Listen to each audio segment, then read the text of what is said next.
Hello everyone, स्वागत है आप सभी का मेरे चैनल बायोलॉजी ट्यूटोरियल पे। आज का जो हमारा टॉपिक है वो है फाइलम सेलेंटेराटा। फाइलम सेलेंटेराटा जो है इनवर्टिब्रेट ग्रुप से बिलोंग करता है। सबसे पहले ये जो सेलेंटेराटा है ये दो ग्रीक वर्ड से मिलकर बना है।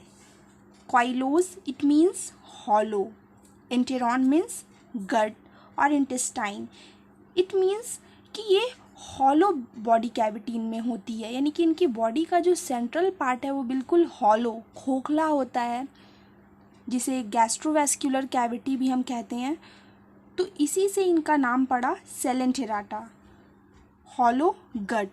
एटा मीन्स ATA, एटा मीन्स ऑलवेज होता है बियरिंग, यानी कि ये हॉलो कैविटी बियर करते हैं। इन्हें निडेरियंस भी कहते हैं या निडेरिया। फाइलम सेलेंट्राटा को हम निडेरिया भी कहते हैं। क्यों? Because they contain specialized cells called cnidoblast. इनके शरीर में एक बहुत ही स्पेशलाइज्ड सेल पाया जाता है जिसे नीडोब्लास्ट कहते हैं, जिनमें क्या होता है निमैटोसिस्ट।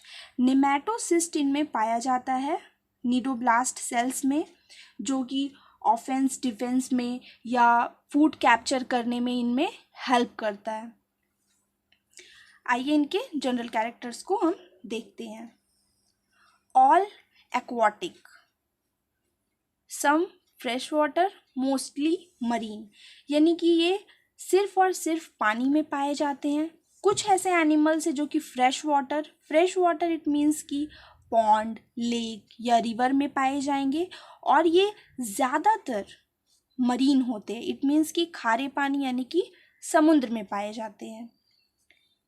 सॉलिटरी और कॉलोनियल, सॉलिटरी इट मीन्स कि ये या तो अकेले पाए जाएंगे समुद्र में या कॉलोनीज में रहेंगे, तो इसे इन्हें कॉलोनियल कहते हैं। या तो सेडेंट्री इट मीन्स कि ये फिक्स्ड होंगे एक जगह पे। जिस तरह से प्लांट्स एक जगह पे फिक्स्ड होते हैं उसी तरह ये भी एक जगह पे अगर फिक्स्ड होंगे तो इन्हें सेडेंट्री कहेंगे। या फिर ये फ्री स्विमिंग होंगे, इट मीन्स कि पूरे समुद्र में ये फ्री स्विम करेंगे। सिमेट्री रेडियल सिमेट्री क्या होता है? कोई भी बॉडी है, अगर हम इस बॉडी को सेंट्रल एक्सिस से कहीं पर से भी अगर हम सेक्शन लेंगे कहीं से भी, तो ये इक्वली डिवाइड होगा, तो इसे हम रेडियल सिमेट्री कहते हैं। तो इनका जो बॉडी है वो रेडियल सिमेट्री शो करता है। Body organisation of cell tissue grade, इनका जो बॉडी ऑर्गेनाइजेशन है ये बहुत सारे सेल्स से मिलके बने हैं, ये मल्टी सेल्यूलर है, और जब बहुत सारे सेल्स होते हैं तो वो क्या फॉर्म करते हैं? टिश्यूज़, तो ये सेल टिश्यू ग्रेड है। इनका जो सेल्स होता है वो मोस्टली स्कैटर्ड होता है, इट मीन्स कि बिखरा हुआ होता है फॉर डिफरेंट फंक्शंस, क्योंकि इनमें कोई सिस्टम नहीं है, इनमें डाइजेस्टिव सिस्टम उस तरह से डेवलप नहीं है। तो ये क्या करते हैं? सेल्स के ही थ्रू अपना सारा फंक्शन करते हैं, it means ingestion, digestion, excretion. Exoskeleton chitinous और कैल्केरियस। काइटिनस इट मीन्स कि ये पॉलीसेचराइड से स्ट्रक्चरली मिलके बने होते हैं, काइटिनस। और ये जो काइटिन है ये इंसेक्ट्स में, कीट पतंगों में या अलगी फंगी में भी पाया जाता है, ये काइटिन जो कि एक्सोस्केलेटन होता है, यानी कि शरीर को बाहरी ओर से रक्षा करता है या फिर स्ट्रक्चर प्रोवाइड करता है। और कैल्केरियस इट मीन्स कि ये कैल्शियम कार्बोनेट का बना होगा। Body wall diploblastic it means कि बॉडी जो है दो लेयर की बनी होगी, एक्टोडर्म एंड एंडोडर्म। तो जो एक्टोडर्म है, जो बाहरी लेयर है, दो सेल्यूलर लेयर्स होगा, तो आउटर इज एपिडर्मिस। इनका जो बाहर का लेयर है उसे हम एपिडर्मिस कहेंगे, और जो इनर लेयर होगा उसे हम कहेंगे gastrodermis. Body is divided into two layer, epidermis and gastrodermis. अब ये जो आउटर और इनर लेयर है इसके बीच में एक जिलेटिनस, बहुत ही जिलेटिनस स्ट्रक्चर होगा, मेसोग्लिया जिसे हम कहेंगे, जो कि पाया जाएगा। इन दोनों के बीच में। 2 types of individuals occur, attached polyp and free swimming medusae. अब ये जो सेलेंट्रेटा है इसमें 2 तरह के इंडिविजुअल्स हमें देखने को मिलेंगे, 2 तरह के ऑर्गेनिज्म। एक तो वो जो कि अटैच्ड होंगे, यानी कि प्लांट्स के जैसा किसी जगह पे अटैच्ड होंगे, तो उन्हें हम कहेंगे पॉलिप। और जो फ्री स्विमिंग होंगे, जो कि हमें तैरते हुए मिलेंगे पानी में, उन्हें हम कहेंगे मेड्यूसी या मेड्यूसा, मेड्यूसी कहते हैं। तो अटैच्ड वाला हो गया पॉलिप और free swimming is medusa, medusae. Some species are notable for polymorphism. बहुत सारी ऐसी स्पीसीज है जिनमें हमें पॉलीमॉर्फिज्म देखने को मिलता है। पॉलीमॉर्फिज्म का मतलब है कि एक ही ऑर्गेनिज्म बहुत सारा शेप और स्ट्रक्चर कैरी करता है, जो कि डिफरेंट डिफरेंट फंक्शन में उन्हें हेल्प करते हैं। जैसे मान लीजिए कोई पार्ट उसको खाने में मदद कर रहा है, कोई गैमेट्स प्रोड्यूस करने में, कोई डिफेंस के लिए यूज़ कर रहा है। तो एक ही बॉडी जो है बहुत सारा डिफरेंट डिफरेंट फॉर्म अगर शो करता है, मोर देन वन, और सभी का अलग अलग यूज़ भी होता है, तो ये पॉलीमॉर्फिज्म होता है। ये बहुत सारी स्पीशीज़ में देखने को मिलता है। Mouth of polyps and bell margin of medusae often encircled by short slender tentacles। ये जो पॉलिप्स होते हैं, यानी कि जो अटैच्ड होते हैं सबस्ट्रेटम से, उनमें माउथ जो होता है वो घिरा होता है टेंटेकल्स से। या फिर bell margin of medusae, medusa का एग्जाम्पल आप जेलीफिश ले सकते हैं। तो वो बिल्कुल अम्ब्रेला शेप के दिखते हैं, तो उनका जो मार्जिन होगा वो पूरा, उस मार्जिन में जो है टेंटेकल्स मौजूद होंगे, और ये टेंटेकल्स उन्हें डिफेंस करने में या फिर फूड को कैप्चर करने में हेल्प करते हैं। सिलोम एंड रेस्पिरेटरी, इनमें सिलोम या respiratory system, circulatory system, excretory system, ये सारी चीज़ें नहीं होती हैं।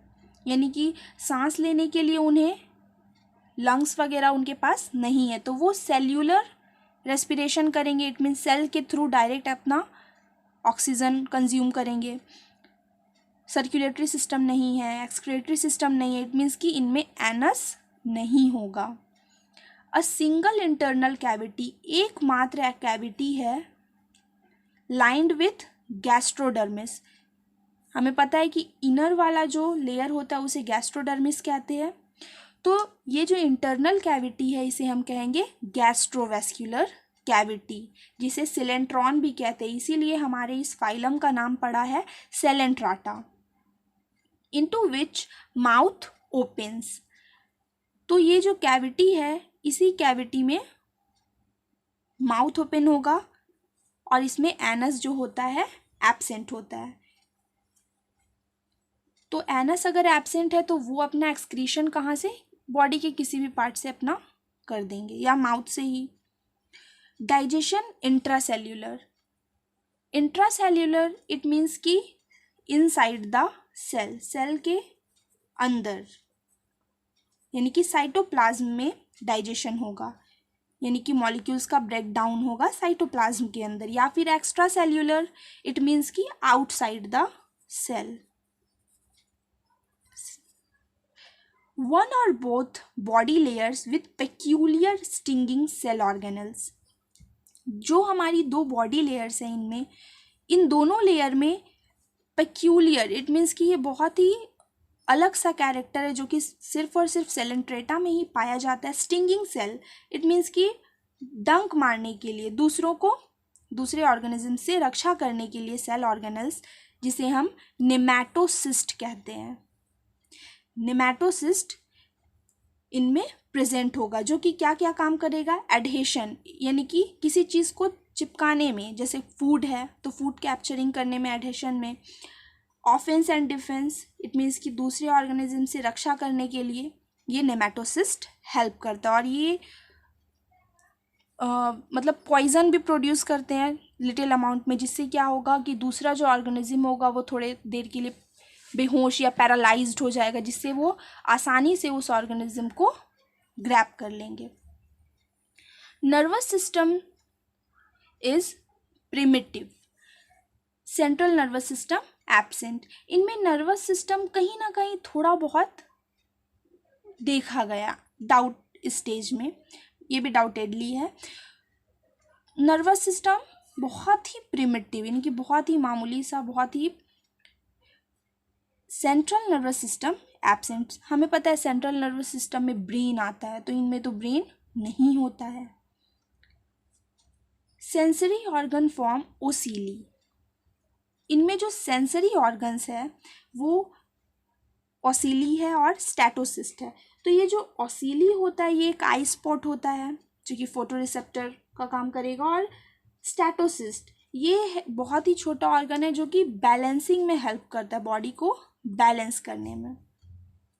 एसेक्सुअल रिप्रोडक्शन बाय बडिंग और फीजन, इनमें एसेक्सुअल रिप्रोडक्शन होगा बडिंग के जरिए, यानी कि बॉडी का एक छोटा सा हिस्सा ग्रो करेगा और वो फिर कट ऑफ होकर के एक न्यू ऑर्गेनिज्म बनाएगा, या फीजन के जरिए, यानी कि मल्टीपल फीजन, बाइनरी फीजन आप लोग पढ़े होंगे। तो फीजन के जरिए ये एक शरीर से दो ऑर्गेनिज्म बनाएगा। और जो सेक्सुअल रिप्रोडक्शन है वो ओवा, यानी कि गैमेट्स है जो हमारा, फीमेल गैमेट इज ओवा and male gamete is sperms के जरिए ये फर्टिलाइजेशन होगा। और ये मोनोसियस भी होते और डायोसियस भी होते, इट मीन्स कि एक ही बॉडी में दोनों गैमेट प्रोड्यूस होंगे या फिर अलग अलग बॉडी से मेल और फीमेल गैमेट प्रोड्यूस होंगे। Development includes a free swimming ciliated planula larva. After fertilisation जो इनकी जो बॉडी का ग्रोथ होगा तो उनके बीच में क्या है, ये free swimming larva. It means कि जो ऑर्गेनिज्म है वो डायरेक्ट यंग वन नहीं बनेंगे, डायरेक्ट अडल्ट नहीं होंगे, इनके बीच में क्या होगा, एक फ्री स्विमिंग सिलिएटेड। तो इसे हम डेवलपमेंट इनडायरेक्ट बोलते हैं, जिसमें सिलिएटेड इट मीन्स कि ये जो लार्वा होगा, ये जो लार्वल स्टेज से गुजरेगा वो उसमें सीलिया मौजूद होगा, जिसे हम कौन सा लार्वा कहेंगे, प्लैन्यूला larva. Life history illustrates a regular alternation between the asexual polypoid stage and a sexual medusoid stage. इनकी जो लाइफ हिस्ट्री है, जो लाइफ की जर्नी है, इसे अगर हम देखेंगे तो इसमें ऑल्टरनेशन है, यानी कि एक समय पे वो क्या करेगा, पॉलिप स्टेज में रहेगा एट अ टाइम, तो पॉलीपॉइड स्टेज में एसेक्सुअली रिप्रोडक्शन होगा, इट मीन्स कि बडिंग और फीजन के जरिए। और जब वो मेड्यूसॉइड स्टेज में जाएगा, यानी कि मेड्यूसा के रूप में फ्री स्विमिंग होगा, तो वो सेक्सुअली रिप्रोडक्शन करेगा, इट मीन्स कि बाय द हेल्प ऑफ ओवा एंड स्पर्म्स। तो इनमें ये जो ऑल्टरनेशन हमें देखने को मिलता है। आइए हम सेलेंट्राटा का क्लासिफिकेशन भी देखते हैं। ये जो फाइलम सेलेंट्राटा है इसमें करीबन 11,000 नोन स्पीशीज हैं, but half of which are extinct, यानी कि जिसमें से आधा से ज़्यादा क्या है, मर चुके हैं, अब वो नहीं है। These are grouped in 3 classes. ये जो पूरा हमारा फाइलम सेलेंट्राटा है इन्हें 3 क्लासेस में बांटा गया है, हाइड्रोजोआ, स्काइफोजोआ एंड एंथोजोआ। हमारा जो सबसे पहला क्लास है वो है हाइड्रोजोआ। इसमें जितने भी एनिमल्स पाए जाएंगे ये या तो फ्रेश वाटर में दिखेंगे या मरीन में, यानी कि खारे पानी में, या फिर पॉन्ड, लेक, रिवर में। सॉलिटरी इट मीन्स कि ये या तो सिंगल या फिर कॉलोनीज में पाए जाएंगे। ओनली पॉलिप्स, या तो ये सिर्फ पॉलिप स्टेज में रहेंगे, इट मीन्स कि सबस्ट्रेटम पे अटैच, या फिर ये दोनों फेज, इट मीन्स कि एसेक्सुअली पॉलिप्स एंड जो सेक्सुअल स्टेज होता है मेड्यूसा, दोनों शो करेंगे। अब ये जो हमारा क्लास है हाइड्रोजोआ, इन्हें 5 ऑर्डर्स में बांटा गया है। सबसे पहला है हाइड्रोइडा। हाइड्रोइडा का एग्जाम्पल है हाइड्रा, ओबेलिया। ओबेलिया को हम सीफर भी कहते हैं, और हाइड्रा तो बहुत ही कॉमन एग्जाम्पल है, ये हम मैट्रिक के टाइम से सुनते आ रहे। हाइड्रा। ट्रैकिलीना, इसका एग्जाम्पल है गोनियोनिमस या पॉलीकॉल्पा। हाइड्रोकोरेलिना एग्जाम्पल इज मिल्लीपोरा या स्टाइलेस्टर। साइफोनोफोरा, इसका एग्जाम्पल है एबाइला, फाइसेलिया। और लास्ट है हमारा 5वां ऑर्डर कॉन्ड्रोफोरा, जिसका एग्जाम्पल है वेलेला। इन्हें फर्दर सब ऑर्डर्स में भी डिवाइड किया गया है। यहाँ पे मैंने हाइड्रा का फिगर बनाया है, जिसमें आप देख सकते हैं ये बेसल डिस्क है जिससे ये सबस्ट्रेटम पे अटैच्ड होता है। ये बड है जो कि बाद में कट करके नीचे फिर से सेटल डाउन होके एक न्यू ऑर्गेनिज्म फॉर्म करेगा। गैस्ट्रोवेस्कुलर कैविटी, अगर हम इसका सेक्शन लेंगे तो यहाँ सेंटर में हमें क्या देखने को मिलेगा, गैस्ट्रोवेस्कुलर कैविटी। ये जो रीजन है, अपर रीजन, इसे हाइपोस्टोम कहते हैं, जिसमें माउथ प्रेजेंट है एंड एनस इज एब्सेंट। और ये आप देख सकते हैं कि टेंटेकल्स है जो कि इसे खाने में हेल्प करेगा या फिर प्रे को पकड़ने में या ऑफेंस डिफेंस में हेल्प करेगा। तो दिस इज हाइड्रा। हमारा दूसरा क्लास है स्काइफोजोआ। स्काइफोजोआ में जितने एनिमल्स होंगे वो एक्सक्लूसिवली मरीन, यानी कि सिर्फ और सिर्फ मरीन वाटर में पाए जाएंगे और ये सॉलिटरी होते हैं। इट मीन्स कि ये सिंगल रहते, कॉलोनीज में नहीं रहते हैं। मेड्यूसा स्टेज डोमिनेंट, यानी कि ये फ्री स्विमिंग होंगे, पॉलिप स्टेज नहीं होगा, या फिर रिड्यूस्ड होगा, बहुत ही कम देखने को मिलेगा, या फिर एब्सेंट होगा। अब ये जो क्लास स्काइफोजोआ है इन्हें 5 ऑर्डर्स में बांटा गया है। स्टोरोमेड्यूसी, जिसका एग्जाम्पल है Lucernaria. Cubomedusae, example is Chiropsalmus. Coronatae, example is Pericolpa. Discomedusae, जिसका एग्जाम्पल है ऑरेलिया, जिसे जेली फिश भी कहते हैं। 5वां ऑर्डर है हमारा राइजोस्टोमी, जिसका एग्जाम्पल है राइजोस्टोमा। यहाँ पे मैंने जेली फिश का एक फिगर बनाया है, आप देख सकते हैं कि ये किस तरह से अम्ब्रेला की जैसा दिख रहा है, बेल शेप्ड। और ये मार्जिन में आप देख सकते हैं छोटे छोटे टेंटेकल्स मौजूद है। और ये है ओरल आर्म्स जो कि माउथ से अटैच्ड है। तो ये है हमारा ओरेलिया, जिसे हम जेलीफिश भी कहते हैं। अब हमारा तीसरा क्लास एंथोजोआ। एंथोजोआ भी एक्सक्लूसिवली मरीन होते हैं, सिर्फ और सिर्फ मरीन हैबिटेट में पाए जाएंगे। ये सॉलिटरी भी होते हैं और कॉलोनीज में भी पाए जाते हैं। ऑल पॉलिप्स, और इनमें जितने ऑर्गेनिज्म होंगे सब क्या होंगे, पॉलिप स्टेज में, यानी कि सबस्ट्रेटम पे अटैच्ड रहेंगे हमेशा। नो मेड्यूसा, मेड्यूसा स्टेज इनमें नहीं है। 3 सब क्लास है, ऑक्टोकोरेलिया, हेक्साकोरेलिया एंड टेब्यूलाटा। आइए हम इन तीनों सब क्लासेस के बारे में देखते हैं। हमारा जो क्लास एंथोजोआ है ये 3 सब क्लासेस में बांटा गया, जिसका पहला सब क्लास है ऑक्टोकोरेलिया। ऑक्टोकोरेलिया, जैसे कि ऑक्टो नाम से ही समझ में आ रहा, तो इसमें 8 टेंटेकल्स मौजूद होंगे। 6 ऑर्डर में इसे बांटा गया है। स्टोलोनीफेरा, और ये जो एंथोजोआ होते हैं इसमें ज़्यादातर हमें कोरल्स देखने को मिलेंगे। कोरल्स हम देखते हैं समुद्र की सतह पे होते हैं, कलरफुल ब्राइट कलर के होते हैं।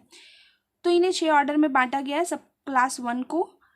पहला है स्टोलोनीफेरा, एग्जाम्पल इज ट्यूबीपोरा, जिन्हें पाइप कोरल कहते हैं। Telestacea, example is Telesto. Alcyonacea, example is Alcyonium, जिसे सॉफ्ट कोरल भी कहते हैं। सीनोथिकैलिया, एग्जाम्पल है हेलियोपोरा, जिसे ब्लू कोरल भी कहते हैं। Gorgonacea, example is Gorgonia. Pennatulacea, example is Pennatula, जिसे सी पेन भी कहते हैं। यानी कि ये फेदर्स जो जिसे पहले लिखा करते थे लोग, तो फेदर्स जैसा होता था, ये बिल्कुल वैसे ही रहते हैं, तो इसीलिए इन्हें सी पेन कहते हैं। सब क्लास 2 हेक्साकोरेलिया। हेक्साकोरेलिया को 5 ऑर्डर में बांटा गया है। हेक्सा से हमें समझ में आ रहा है दैट इज समथिंग 6, तो इनमें 6 टेंटेकल्स होंगे या फिर जितने भी हो, बट 8 तो नहीं होंगे।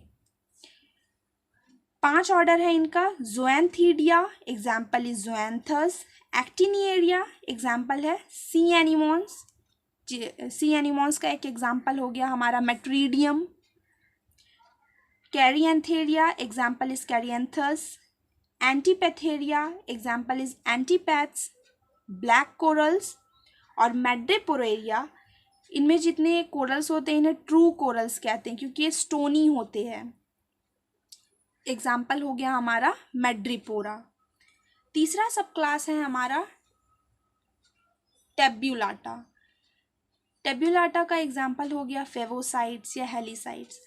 अब मैंने ये जो क्लास एंथोजोआ है इसमें एक फिगर बनाया है मेट्रीडियम का, जो कि हेक्साकोरेलिया से बिलोंग करता है। तो ये एक मेट्रीडियम का स्ट्रक्चर है, आप देख सकते हो ऊपर कितने सारे टेंटेकल्स हैं। ये माउथ है, दिस इज ओरल डिस्क, और ये इसका फीट है जो कि किसी सतह पे अटैच्ड होगा। ये बड़े साइज के होते हैं। ये है हमारा मेट्रीडियम। तो आज का ये हमारा टॉपिक यहीं पे ख़त्म होगा।